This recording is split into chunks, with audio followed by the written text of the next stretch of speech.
Good evening. It's great to start another week with all of you at home. We do begin tonight with Los Angeles bracing tonight after sweeping immigration raids sparked protests and clashes tonight. A U.S. official now confirming to ABC News 700 Marines are now on their way to Los Angeles to join California's National Guard, which was deployed by the president, not that state's governor. Late this afternoon, a peaceful protest after the arrest of a union leader, but the city is bracing for nightfall. It was a far different scene over the weekend. Protesters setting off fireworks right there, police officers right nearby. A line of self-driving vehicles set on fire. Crowds shutting down the 101 freeway downtown. LAPD officers trying to move them off.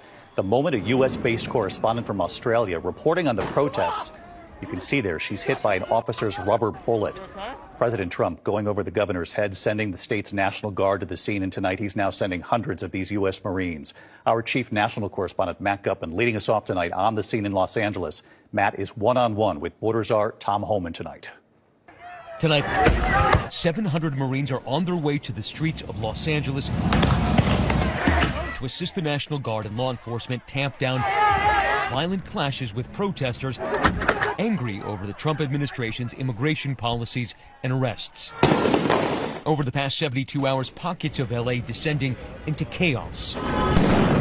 Protesters setting cars on fire, dumping bikes and scooters on police cruisers on the highway. Law enforcement firing hundreds of flashbangs and non-lethal projectiles and making dozens of arrests. It got so heated in the streets that a British photographer needed emergency surgery after being struck by a non-lethal projectile. Moving them on through the... And there was this moment. Watch as a correspondent for 9 News Australia reporting on the protest when an officer hits her with a rubber pellet. And tonight, an escalating war of words between California Governor Gavin Newsom and Donald Trump. Newsom suing the president for creating the conditions for this chaos when he sidestepped California officials to deploy thousands of National Guard troops. Are you going to deploy Marines in California? We hope to have the support of Gavin because Gavin's the big beneficiary as we straighten out his problems. I mean, his state is a mess. Newsom then slammed by Trump and Border Czar Tom Homan for his response to the unrest. Homan initially suggesting the governor should be arrested, something Trump seemed to support just hours ago. I would do it if I were Tom. I think it's great. Gavin likes the publicity, but I think it would be a great thing. He's done a terrible job. Newsom responding again, calling that an unmistakable step toward authoritarianism.